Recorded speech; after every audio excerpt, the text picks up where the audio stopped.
모압은 젊은 시절부터 평안하고 포로도 되지 아니하였으므로 마치 술이 그 찢기 위에 있고 이 그릇에서 저 그릇으로 옮기지 않음 같아서 그 맛이 남아있고 냄새가 변하지 아니하였도다. 그러므로 여호와께서 말씀하시니라. 날이 이르리니 내가 술을 옮겨 담는 사람을 보낼 것이라. 그들이 기울여서 그 그릇을 비게 하고 그 병들을 부수리니 이스라엘 집이 베델을 의뢰함으로 수치를 당한 것 같이 모압이 그못으로 말미암아 수치를 당하리로다. 너희가 어찌하여 말하기를 우리는 용사요 능란한 전사라 하느냐. 만군의 여호와라 일컫는 왕께서 이와 같이 말하노라. 모압이 황폐하였도다.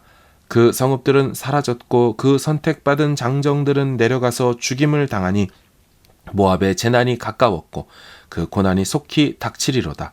그의 사면에 있는 모든 자여, 그의 이름을 아는 모든 자여, 그를 위로하며 말하기를 어찌하여 강한 막대기 아름다운 지팡이가 부러졌는고 할지니라.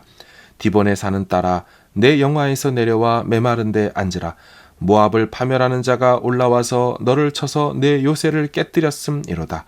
아로엘에 사는 여인이여, 길 곁에 서서 지키며 도망하는 자와 피하는 자에게 무슨 일이 생겼는지 물을지어다.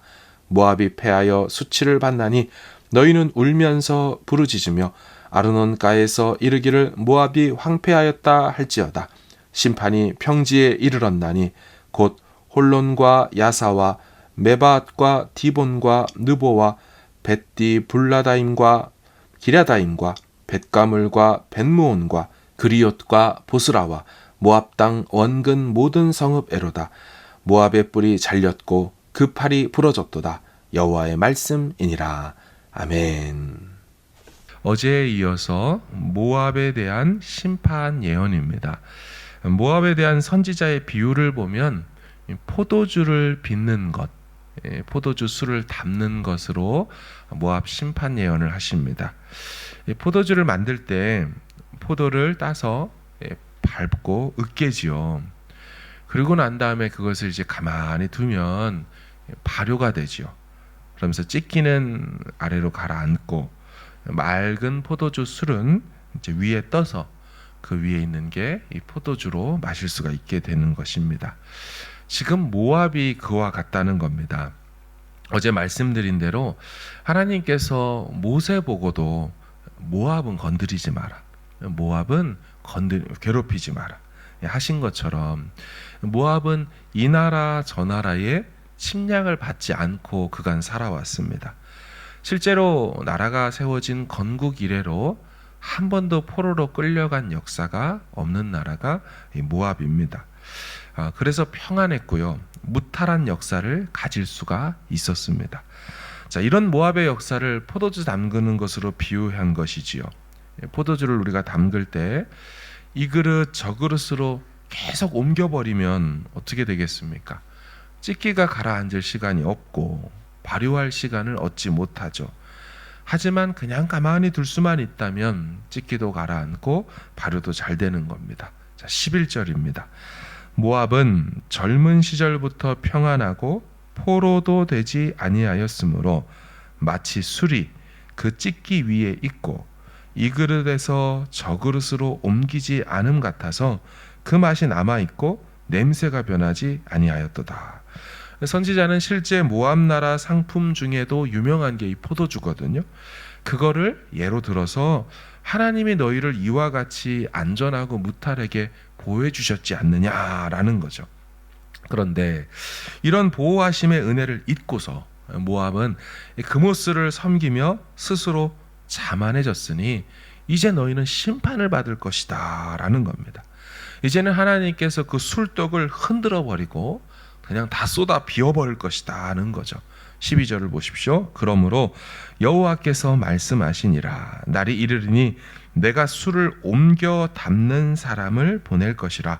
그들이 기울여서 그 그릇을 비게 하고 그 병들을 부수리니. 이 극상의 포도주가 찢기와 함께 혼탁해지면서 술독마저 깨뜨려질 것이다 라는 겁니다.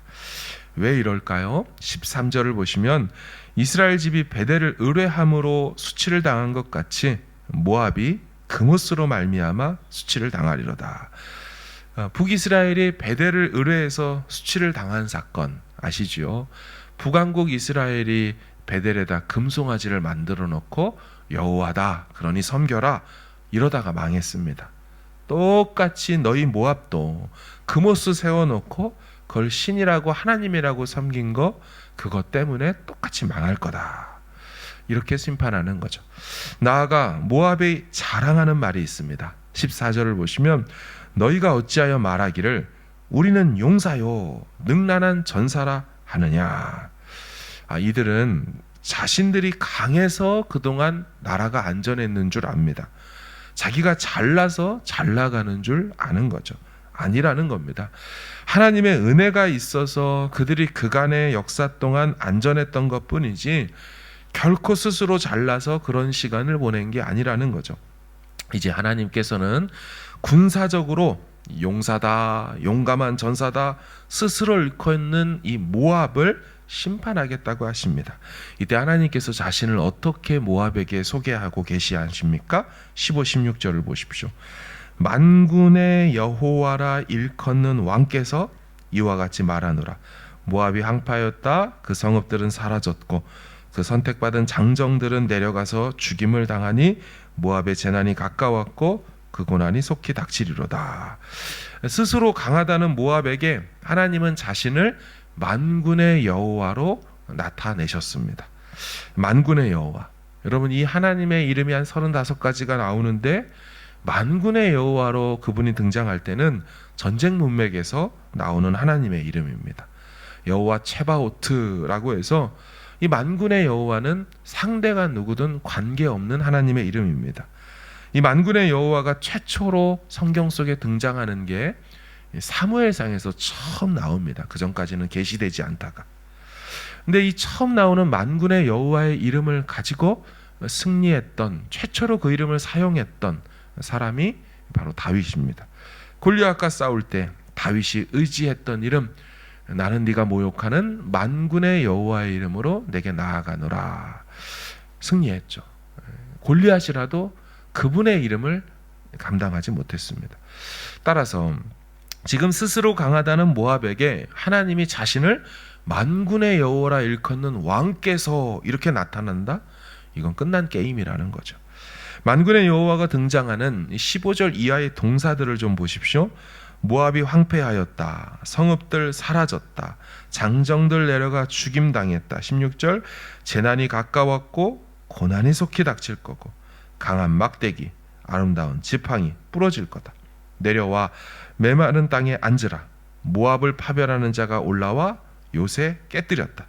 도망하고 피하는 자 패하여 수치를 받는다. 울며 부르짖고 황폐하였다. 마지막 25절 모압의 뿔이 잘렸고 그 팔이 부러졌도다. 여호와의 말씀이니라. 그러니까 전쟁으로 막 이제 당하다 보니까 그 자랑하던 모압의 뿔이 만군의 여호와가 오셔서 그냥 썰어버리셨습니다. 자랑하던 힘 있다는 팔 확 분질러 버렸습니다. 팔은 못 쓰고 뿔이 상한 상태는 수치를 당함과 무능력한 상태에 무력함에 빠졌다는 상태입니다. 모압은 철저히 만군의 여호와의 심판을 받았습니다. 사랑하는 여러분, 경제적 부국이고 군사적 강국이었던 모압은 오랜 번영으로 인해서 오만해졌습니다. 우리도 그럴 수가 있습니다. 나의 자랑, 나의 자부심 때문에 무너지는 일이 없어야 하는 거죠. 은혜로 주어진 것을 나의 우상이 되도록 하면 아니 된다는 것입니다. 그들은 그모스가 평안을 준다고 믿었습니다. 그러나 평안은 우상 그모스가 주는 것이 아니지요. 하나님이 주시는 겁니다. 착각하면 안 되는 것이죠. 은혜를 베푸셔서 극상품 포도주의 인생을 살게 되었다면 여러분 그걸로 자랑할 게 아니라 아낌없이 그분을 위해서 쏟아드려야 하는 것입니다. 그 향취도 그분이 흠양할 수 있도록 내어드려야 하는 거죠. 내 힘으로 얻어진 포도 열매가 아니고 원가지이신 포도나무로부터 공급받아 맺어진 열매 아닙니까? 그런데 이 가지가 스스로 말하기를 내 가지의 굵기를 보라. 이 가지가 맺은 이 열매를 보라. 여러분 이렇게 자랑하는 것만큼 어리석은 가지의 모습이 없죠. 원 가지가 아니었던 나를 접붙임 바 되게 하사 감히 맺을 수 없는 열매를 맺게 하셨다면 그 은혜를 기억하고 감사해야 되는 거죠. 모압이 그랬습니다. 모압은 아브라함의 자손이 아니죠. 아브라함의 조카 롯, 그의 후손, 그렇게 은혜 받은 나라입니다. 사실 그 롯의 딸들이 어떻게 해서 모압과 암몬을 낳았습니까? 아버지와 근친상간해서 아버지에게 술을 먹여서 낳은 자식의 이름이 모압입니다. 부정하게 출생한 인생이고 그런 민족이죠. 그럼에도 보호하시고 돌보아 주셨습니다. 소돔과 고모라 시절에 사실 거기 들어가서 롯과 가족이 다 불과 유황으로 죽어도 할 말 없었지만 하나님이 건져내 주셨잖아요. 그래서 시작된 인생이라면 그 은혜를 알고 감사하고 겸손히 여호와를 섬겨야 했죠. 하지만 그렇게 번성하게 된 모압의 민족이 되어놓고도 하나님을 버리고 그모스를 하나님 자리에 세워놓고 거기에 엎드리고 절하며 스스로 부강하고 스스로 만들어진 민족이라고 착각하며 살으니 이제 하나님이 심판하겠다라는 거죠. 사랑하는 여러분, 우리는 은혜를 잊으면 아니 되는 줄로 믿습니다. 주신 것들을 당연히 여기면 되는 것이 아니죠. 감사한 마음이 가벼워지는 순간이 오면 안 됩니다. 늘 중히 여기고 몸둘 바 모르게 받아야 하는 것입니다. 오늘도 주신 은혜를 귀하게 간직하며 겸손히 은혜의 보좌 앞에 다시 나아갈 수 있기를 바랍니다. 주께서 겸손한 자에게 은혜를 베푸신다 그랬어요. 은혜를 아는 자에게 더 큰 은혜를 주시게 되는 줄로 믿습니다. 아멘.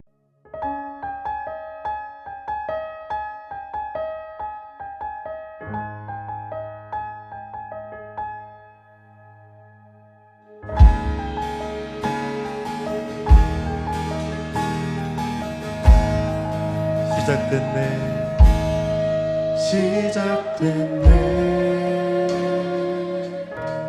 우리 주님의 능력이 나의 삶을 다스리고 새롭게 하네 자유하네 죄와 사망으로부터 나의 삶은 변하구나 충만하네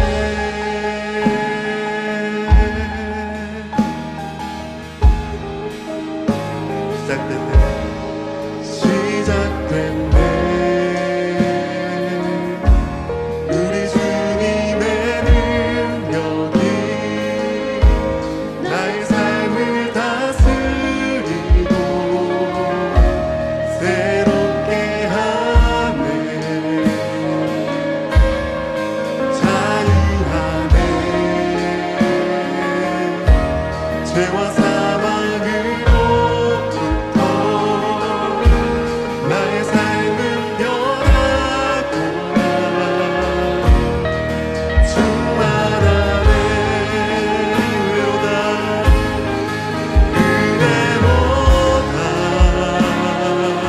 주의 은혜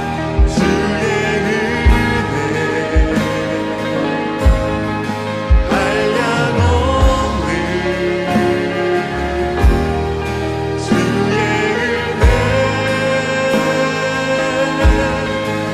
주의 은혜로다 주의 은혜 변함없는 신실하신 주의 은혜